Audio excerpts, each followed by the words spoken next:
What's up, beautiful people? Welcome to Joe's Productions. Today we are covering the Presidency of Andrew Jackson. In the early 19th century, there was an increase in white male suffrage. Property requirements were eliminated, thereby allowing most white men the right to vote. The election of Andrew Jackson in 1828 would come to symbolize this era of increased political participation of the common man. Unfortunately, when we say common man, we are only talking about specifically white dudes. Jackson was seen as the first so-called common man to become president, and he was a war hero. But Jackson's victory split the Democratic Republicans and led to the formation of the Democratic and Whig Party. The Democrat Party was led by Andrew Jackson, and the Whigs were led by Henry Clay. During the second two-party system, the Democrats and Whigs disagreed about the role and powers of the federal government and issues such as the national bank, tariffs, and federally funded internal improvements. Let's get into some examples.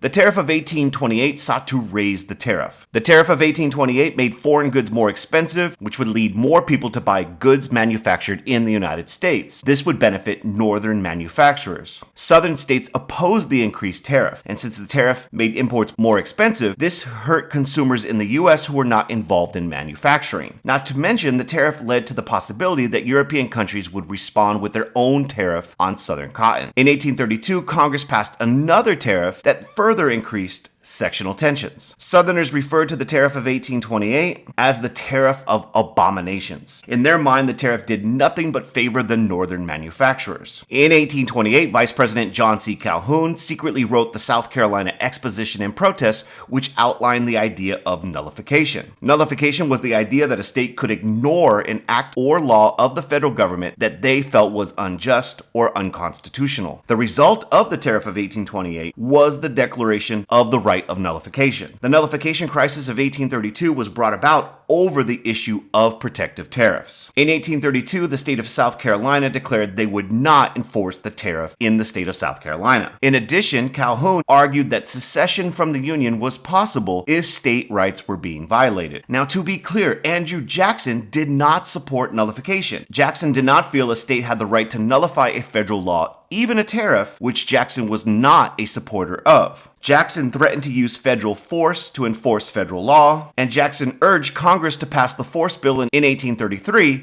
that gave the president the power to use the military to enforce the collection of import duties if a state refused to comply with federal tariffs. Both the Force Bill and Henry Clay's proposal for a lower tariff in 1833 helped end the Nullification Crisis. South Carolina ultimately backed down. While the crisis was eventually solved with the threat of force and a compromise, sometimes referred to as the olive branch and the sword, the Nullification Crisis once again revealed sectional tensions between the South and the North, illustrates a continued debate about the relationship between the states and federal government, and once again, the Nullification Crisis serves as an example of another instance in which secession is threatened by a state when they disagreed with an action of the federal government. Now, Jackson would not be a defender of all things federal government. For those of you who are fans of irony, although Jackson would eventually be placed on the $20 bill, he was not a fan of the national bank. Jackson opposed the second bank of the United States as he felt the bank favored the elite and the wealthy. Jackson also felt the national bank was unconstitutional, even though the Supreme Court in McCulloch versus Maryland ruled the Bank of the United States to be constitutional. In 1832, Congressman Henry Clay supported a bill renewing the charter of the Second Bank of the United States. Jackson, seen here looking like a 19th century pimp, vetoed the bill seeking to renew the charter of the bank. This veto meant the National Bank of the U.S. would be gone in 4 years after its charter expired. Rather than wait for the Bank of the U.S.'s term to expire, Jackson wanted to take steps to destroy the Second Bank of the United States. In 1833, Jackson ordered all federal money to be withdrawn from the Second Bank of the United States, and the money was put into pet state banks. They were known as pet banks due to their loyalty to the Jackson administration. As a result of all this, Jackson was able to kill the Second Bank of the United States. The end of the bank helped contribute to the Panic of 1837, which was an economic collapse that led to widespread unemployment, and also this guy getting really drunk and dancing around this lady and kid on the floor. The debate over the national bank increased partisanship and division in the nation, and ultimately helped contribute to the rise of a second two-party system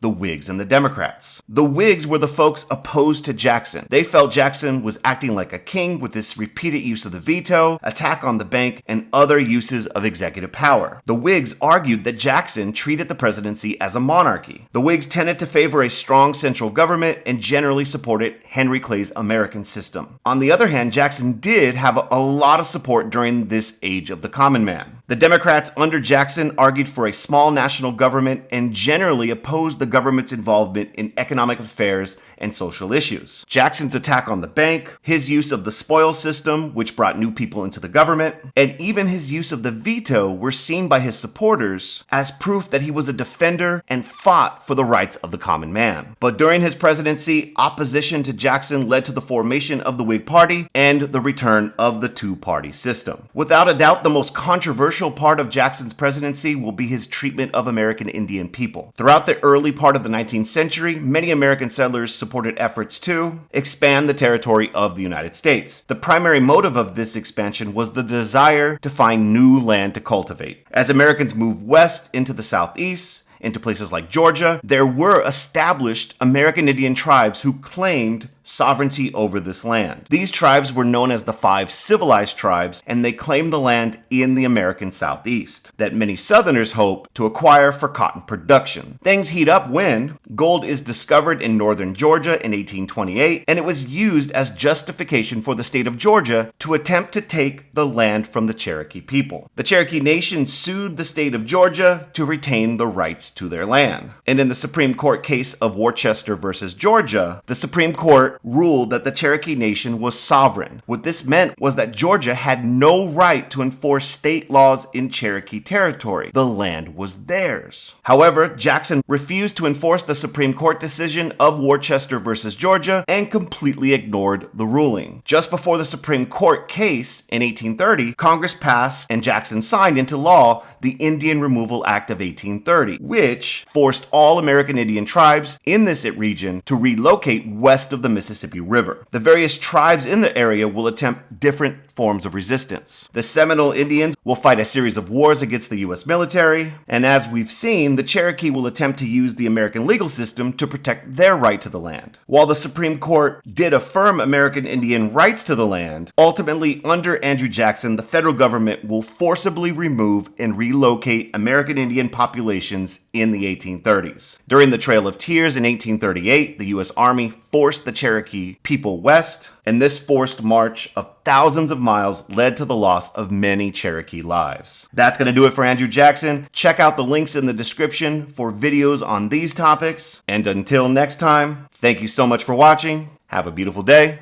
Peace.